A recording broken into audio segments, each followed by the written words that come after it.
दोस्तों, आज हम आपको एक और चमत्कारी घटना बताने जा रहे हैं जो कि चंडीगढ़ से हमें पल्लवी ने भेजी है। आज से करीब 2 साल पहले की यह घटना है। पल्लवी जो कि एक सरकारी स्कूल में नौकरी करती है, उसकी माँ भी उन्हीं के साथ रहती हैं। पिताजी का देहांत हो चुका था और इकलौती संतान होने के कारण पल्लवी ही अपनी माँ की देखभाल करती थी।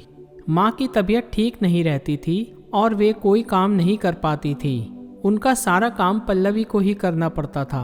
पल्लवी और उसकी माँ दुर्गा को बहुत मानती थी। पल्लवी की माँ दिन रात माँ भगवती की पूजा में लगी रहती थी। उनकी काफ़ी दिनों से वैष्णो देवी की यात्रा करने की इच्छा थी। इसी बीच पल्लवी को स्कूल से छुट्टी मिली तो उन्होंने वैष्णो देवी जाने का प्रोग्राम बनाया। वे बस से कटरा पहुँचे और यात्रा आरंभ की। पल्लवी ने अपनी माँ से कहा, आप पालकी में बैठ जाइए, पर उसकी माँ ने मना कर दिया। वो पैदल ही यात्रा करना चाहती थी। दोनों ने यात्रा शुरू की। अर्धकुंवारी पहुंचने पर पल्लवी की माँ ज़्यादा थक गईं, क्योंकि उनकी तबीयत पहले से ही खराब रहती थी।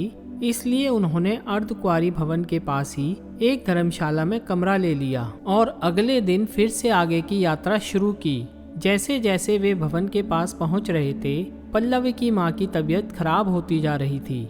एक तो वो पहले से ही बीमार थीं और चढ़ाई करने के कारण थकावट से उनका बार बार सांस फूल रहा था। पल्लवी को भी उनकी चिंता हो रही थी। वह सोचने लगी, कहीं माँ को यहाँ पर लाकर उसने कोई गलती तो नहीं की। फिर उसने माँ वैष्णो देवी से प्रार्थना की और आगे चलने लगे। बड़ी मुश्किल से वो दोनों भवन तक पहुँचे। वहाँ उन्होंने स्नान किया, परंतु ठंडे पानी से स्नान करने और थकावट के कारण उसकी माँ की हालत और खराब हो गई।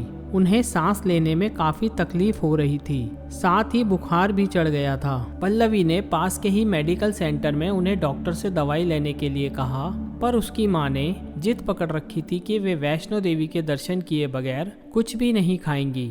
अब पल्लवी को समझ नहीं आ रहा था कि वह क्या करे। उसकी माँ धीरे धीरे बेहोश सी हो रही थी। उसने उन्हें वहीं पास एक बेंच पर लिटा दिया।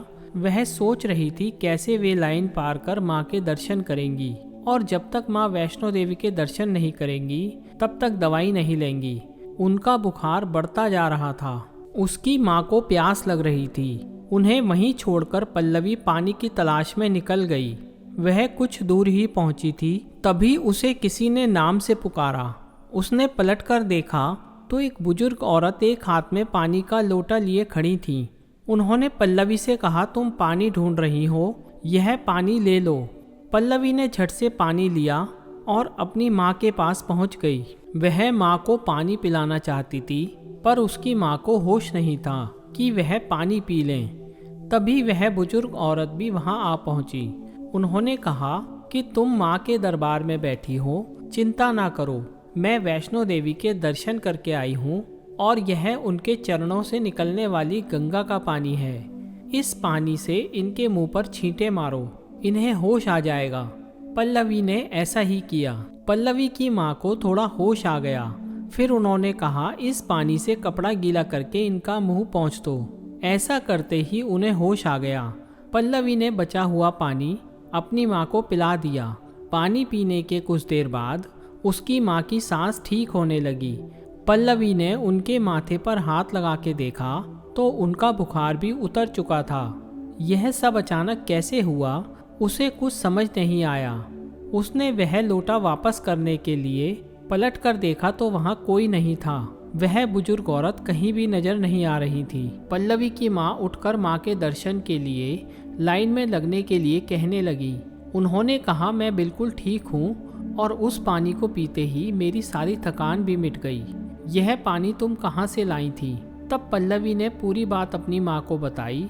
तब उसकी माँ ने कहा, वैष्णो माता स्वयं अपने भवन से जल भरकर मेरे पास आई थी मुझे ठीक करने के लिए। यहाँ हम किसी को नहीं जानते, फिर भी उन्होंने तेरा नाम पुकारा और इस लोटे के पानी से मेरा बुखार बिना दवा के अचानक कैसे उतर गया।